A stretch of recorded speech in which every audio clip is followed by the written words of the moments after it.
Joining us now, NewsNation political editor and host of The Hill Sunday, Chris Stirewalt. Chris, good morning.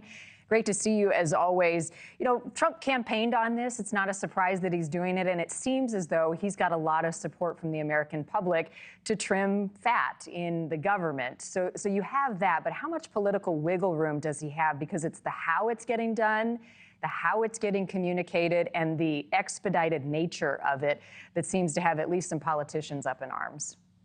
Well, fat is in the eye of the beholder. One person's government waste is another person's essential program.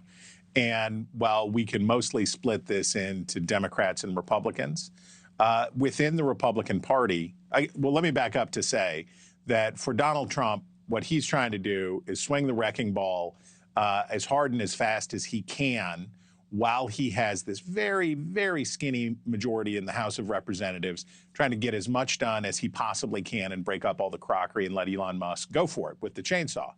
But within that Republican coalition, there are people who have different opinions about what is waste and what is not waste.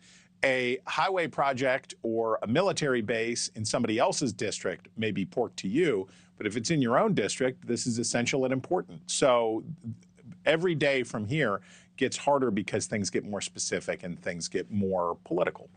Donald Trump breaks from the norms. It's what he's due. It's what we've come to expect from him, especially in this second term, in these first few weeks.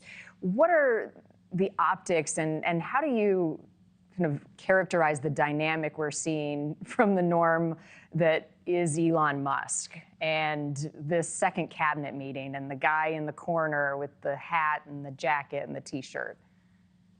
So Elon Musk has this long history of getting himself into and out of trouble.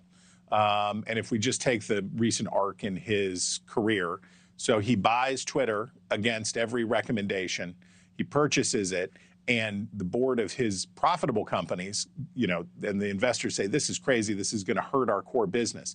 So Musk uses Twitter to help Donald Trump get elected and bull his way into Donald Trump's inner circle, spending all that money to help Trump get elected, using the platform as this massive megaphone for Trump, which he now has parlayed into the most extraordinary kind of access for a private citizen, somebody who, by the way, has tens of billions of dollars worth of government contracts, whose businesses are regulated by the government.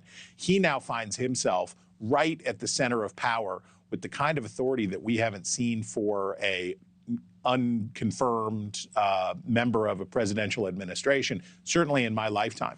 So Musk is a high-stakes gambler, and he keeps pushing and pushing and pushing, and Republicans are betting that he can pull this one off. Who and how is that authority checked? Well, eventually the voters, right? So Donald Trump is a lame duck president, though. So what does it matter to him?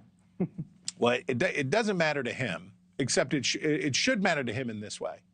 If Republicans who just in the House voted for what will end up being huge cuts, would end up being huge cuts, I don't think it'll actually happen, but huge cuts in middle-class benefits, things like the expanded Obamacare and all of that stuff that are quite popular, and a lot of those voters are in red states. And the House Republicans passed this budget and they have no votes to spare, and they jammed it through. And again, it's this idea of a daredevil stunt artist who keeps trying. It's an Evel Knievel for people my age, who we're going to add one more school bus to the end of the line. We're going to go across a wider part of the Grand Canyon. So the Republicans have to keep doing this because their margins are so small. If they fail, or if voters say to them next year, absolutely not, Donald Trump will be impeached for a third time. Nothing will get through a divided Congress. All of this rests on this has to succeed. It has to succeed quickly, or the punishment from voters next year is going to be a sharp rebuke. What did you make of that moment? I would characterize it as kind of awkward, but when Donald Trump said some disagree a little bit that Elon is doing a good job, kind of calling on his cabinet members to react in real time with reporters in the room. The meeting was live. What did you take away from that interaction? Many of the people in Donald Trump's cabinet owe their position entirely to Donald Trump's largesse, his beneficent hand. Thank you for watching. Go to newsnationnow.com to find NewsNation on your television provider. And don't forget to click the red subscribe button below to get more of NewsNation's fact-driven, unbiased coverage.